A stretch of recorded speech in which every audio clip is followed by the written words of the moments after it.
I'm going to go straight to some few questions on the Nigerian economy. We are there's this paradox about the Nigerian economy where we have a reported case of consistent growth in GDP, at the same time an increasing level of, in terms of poverty. The National Bureau of Statistics issued a report that over the last 10 years, Nigerians have had an average growth of about 7% GDP growth, but then how people going into poverty has also increased. What do you say to this, this paradox that the economy at the macro level is doing well, but the ordinary person does not seem to feel it, and more Nigerians are in poverty? Well, about the GDP, yes, sir. It's always an issue among nations where political, with the IMF, with the political leaders at IMF and the World Bank, always measure the economy by their own measure. They don't. They never measured it by the real economy, which is production. Because in Nigeria, the capacity utilization of the industries are very low. And I don't know where these economies are growing 7%. It might be totally on paper, but I disagree with them because last year the capacity utilization went below 10%. And if what industries are using are below 10%, I don't know where the real growth are coming from. It's coming from. So maybe these growths are coming from contract awarding to major construction companies or people to buy security equipment or etc. It can never be real that when the industrial outputs are very low, agricultural outputs are very low, and people are talking about growth in GDP. Wow. It's artificial as far as I'm concerned. It's not real because, as you said, the people on the floor are not seeing this. They're not feeling it. This growth should be compared. Actual GDP should be how good are their roads, how good is the quality of water they are drinking, how much money are they getting, what's the quality of the school, what's the quality of health care they are having, and we will be able to drive it from there. And the income status of the people. Okay, that goes back to this one question we often hear. It says that now we shouldn't be talking about the Nigerian economy. We should be talking about regional economies. There's nothing called Nigerian economy. For example, Lagos State, because of its closer to port, most of the federal revenue that comes in taxes come from Lagos because of nearness to port. South, because of the oil, majority of the revenue comes from there. But which other areas of the country are producing and contributing to the national income? They raise this argument from one thing. Why were states created when they did not have any plan to be sustainable except go to the federal government to collect money all the time? Having been a former governor, the question is this. Why are certain states not viable and yet we created them? And then what do we do?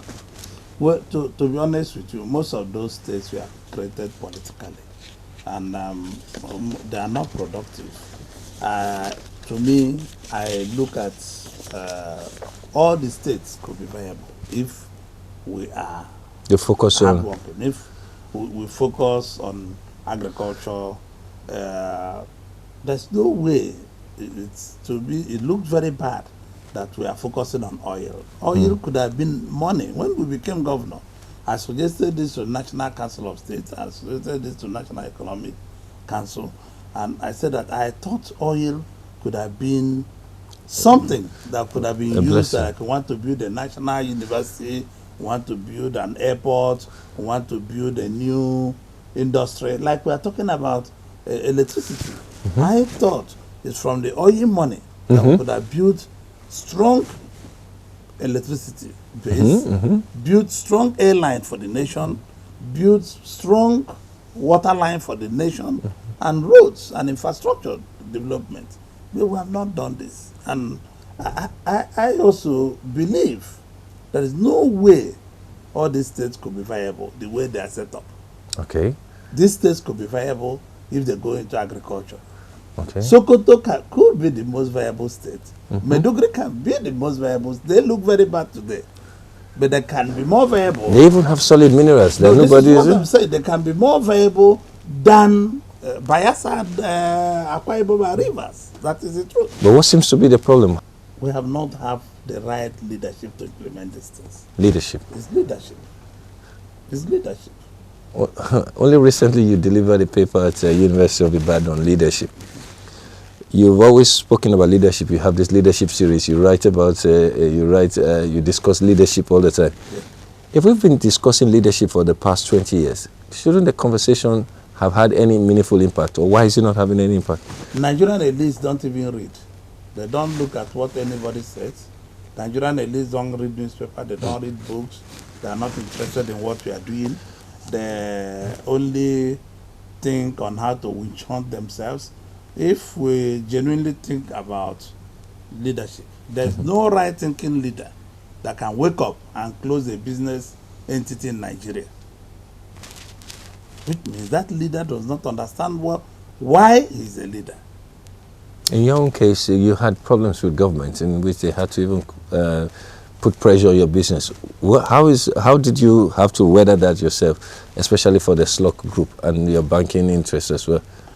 Well, I leave those things to God to answer. I leave it to people of Nigeria. One of the banks were employing about 5,000 people, and those families lost their job. And no Nigerian Labour Congress never thought about it. The TUC didn't talk about it. The people never talked about it. The SLOC airline they were employing almost 300-400 new staff coming up, and having almost 50 expatriates coming up. So you can think with 13 aircraft, Boeing 737, the only thing a leader will come, I suspect, is CIA financing this organization and clamp down. No reason. I'm going to go to court against the federal government. We've been writing them, they're not replying, but that is not the issue.